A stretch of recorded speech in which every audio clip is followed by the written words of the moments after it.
बिस्मिल्लाहिर्रहमानिर्रहीम अस्सलाम वालेकुम viewers, welcome back to my channel English with Mister Syed. और आज का जो हमारा टॉपिक है वो है कि प्रेजेंट परफेक्ट कंटिन्यूअस टेंस के नेगेटिव सेंटेंसेस कैसे बनाए जाएं। तो चलें शुरू करते हैं।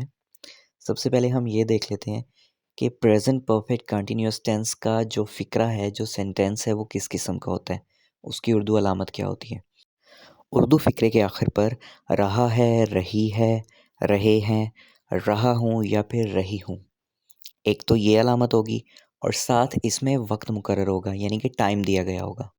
लास्ट वीडियो में हमने प्रेजेंट परफेक्ट कंटिन्यूअस टेंस जो है वो बहुत ही डिटेल के साथ, बड़ी ही तफसील के साथ पढ़ा है, जिसमें हमने उसकी उर्दू अलामत के बारे में पढ़ा है, उसकी फॉर्मेशन के बारे में पढ़ा है कि उसको फॉर्म कैसे करते हैं, उर्दू सेंटेंस आ जाए तो उसको इंग्लिश में ट्रांसलेट कैसे करते हैं।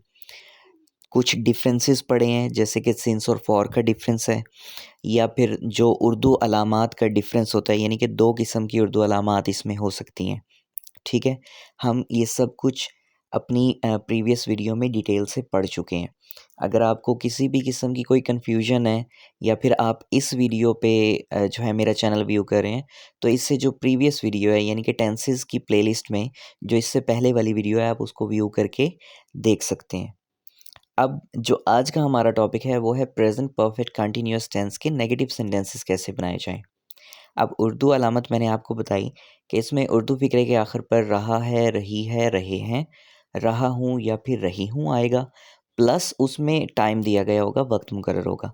दूसरी इसकी अलामत क्या हो सकती है? दूसरी इसकी अलामत ये हो सकती है कि उर्दू फ़िक्रे के आखिर पर ता रहा है, ती रही है, ते रहे हैं, ता रहा हूँ या फिर ती रही हूँ वगैरह आ सकता है। अब इसमें टाइम में मेंशन ना भी हो तो इट डज़न्ट मैटर, क्योंकि जो ये वाली अलामत है इसमें टाइम का होना ज़रूरी नहीं है।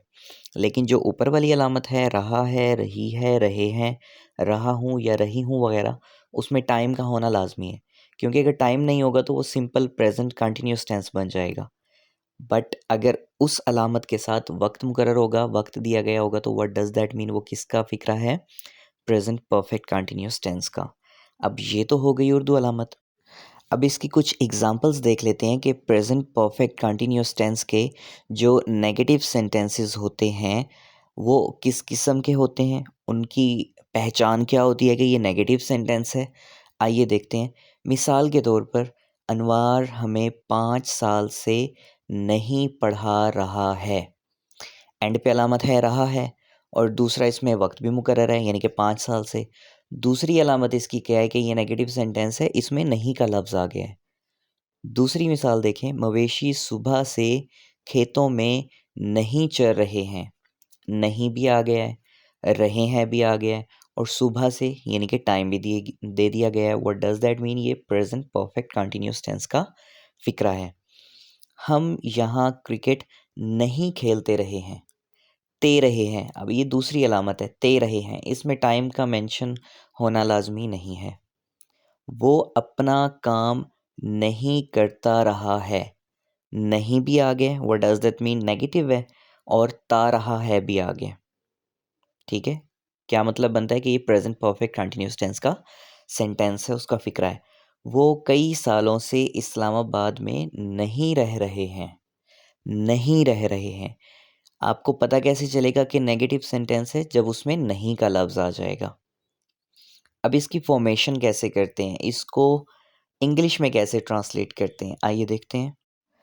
अब हमने प्रीवियस वीडियो में प्रेज़ेंट परफेक्ट कंटीन्यूअस टेंस की जो फॉर्मेशन की थी, सेम वही फॉर्मेशन होगी, बस इसमें एक चीज़ का इज़ाफ़ा होगा, और वो इज़ाफ़ा किस चीज़ का होगा कि सबसे पहले हमने फॉर्मेशन देखनी है कि हमने सबसे पहले सब्जेक्ट लगाना है, उसके बाद हमने लगाना है हेल्पिंग वर्ब, हैज़ या फिर have, according to the subject. Subject अगर आपका सिंगुलर नाउन या प्रोनाउन है तो हैज़ लगाएंगे। सब्जेक्ट अगर आपका प्लूरल नाउन या प्रोनाउन है तो आप हैव लगाएंगे। उसके बाद इज़ाफ़े की जो मैंने बात की है, इज़ाफ़ा किस चीज़ का होगा कि आपने हैज़ या फिर हैव के बाद नॉट लगा देना है, और उसके बाद बीन लगाना है। जो प्रीवियस वीडियो थी हमारी, यानी कि प्रेजेंट परफेक्ट कंटिन्यूअस टेंस की सिंपल एजर्टिव की जो फॉर्मेशन की थी, उसमें हमने सब्जेक्ट के बाद हैज़ बीन या फिर हैव बीन लगाया था। इसमें हमने हैज़ बीन या फिर हैव बीन के दरमियान में नॉट का इजाफा कर देना है, यानी कि हैज़ नॉट बीन या फिर हैव नॉट बीन। बाकी फॉर्मेशन सेम वैसी रहेगी। अब इसकी कंप्लीट फॉर्मेशन देखते हैं। आप सबसे पहले सब्जेक्ट लगाते हैं, उसके बाद लगाते हैं आप हेल्पिंग वर्ब, यानी कि हैज़ नॉट बीन या फिर हैव नॉट बीन। उसके बाद आप वर्ब लगाएंगे, वर्ब की फर्स्ट फॉर्म लगाएंगे और उसके साथ आप आईएनजी का इजाफा कर देंगे, यानी कि first form plus ING. What does that mean? Present participle form लगाएंगे आप, प्रेजेंट पार्टिसिपल फॉर्म। उसके बाद आप लगाते हैं ऑब्जेक्ट, और ऑब्जेक्ट के बाद आप लगाते हैं सिंस या फिर फॉर। ठीक है, और सिंस और फॉर के साथ आप टाइम लगा देते हैं, क्योंकि जो हमारा परफेक्ट कंटिन्यूस टेंस होता है इसमें टाइम मुकर्रर होता है, वक्त मुकर्रर होता है, तो हमने उसके लिहाज से टाइम भी मेंशन करना होता है, और टाइम के लिहाज से हमने सिंस या फॉर का भी इजाफा करना होता है। ठीक है, एक दफ़ा फिर से फॉर्मेशन देखते हैं। आप सबसे पहले सब्जेक्ट लगाएंगे, फिर helping verb has not been या फिर हैव नॉट बीन। उसके बाद वर्ब, वर्ब की प्रेजेंट पार्टिसिपल फॉर्म, यानी कि आईएनजी फॉर्म भी इसको कहते हैं, या फिर वर्ब की फर्स्ट फॉर्म के साथ आईएनजी का इजाफा करके लगाएंगे। उसके बाद आप ऑब्जेक्ट लगाते हैं अगर सेंटेंस में दिया गया है। उसके बाद आप सिंस या फॉर, एंड देन आप टाइम, जो टाइम उसमें दिया गया होता है वो मेंशन करते हैं। आइए इसकी कुछ एग्जांपल्स देखते हैं जिसको हमने उर्दू टू इंग्लिश ट्रांसलेट किया हुआ है। हमारे पास सबसे पहली एग्जांपल है, अनवार हमें 5 साल से नहीं पढ़ा रहा है भी आ गया, नहीं भी आ गया, और वक्त भी दिया गया है। ठीक है, अब अकॉर्डिंग टू द फॉर्मेशन हम इसकी ट्रांसलेट करते हैं। सब्जेक्ट है अनवार, अनवार चूँकि सिंगुलर है तो उसके मुताबिक आपने हैज़ लगाया।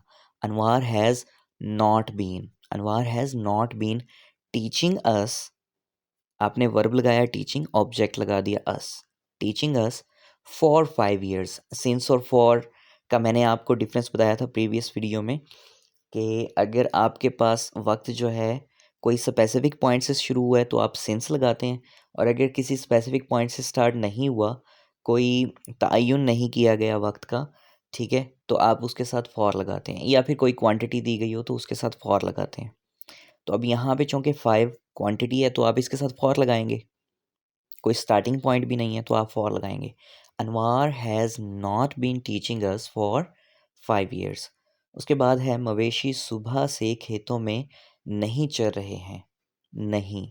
The cattle have not been grazing, the cattle, चूँकि ये कलेक्टिव नाउन होता है तो हैव लगाएंगे।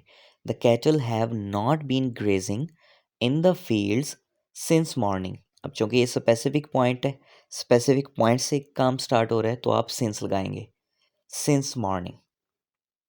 हम यहाँ क्रिकेट नहीं खेलते रहे हैं, we have not been playing the cricket here, we have not been playing the cricket here. वो अपना काम नहीं करता रहा है, he has not been doing his job, या फिर आप वर्क भी कह सकते हैं, हिज जॉब भी कह सकते हैं, हिज वर्क भी कह सकते हैं। He has not been doing his job और वर्क। वो कई सालों से इस्लामाबाद में नहीं रह रहे हैं, they have not been living in Islamabad, they have not been living in Islamabad for many years. क्योंकि मैनी भी क्वांटिटी में आता है, दैट इज़ वाई आप यहाँ पे फॉर लगाएंगे, for many years. They have not been living in Islamabad for many years. तो ये था हमारा आज का टॉपिक के प्रेजेंट परफेक्ट कंटिन्यूस टेंस के नेगेटिव सेंटेंसेस को उर्दू टू इंग्लिश ट्रांसलेट कैसे किया जाए, उनकी फॉर्मेशन कैसे की जाए। आई होप आपको समझ आ गई होगी। आपसे जल्द मुलाकात होंगे नेक्स्ट वीडियो में। तब तक के लिए अपना बहुत सारा ख्याल रखिएगा। जज़ाकल्लाह एंड अल्लाह हाफ़िज़।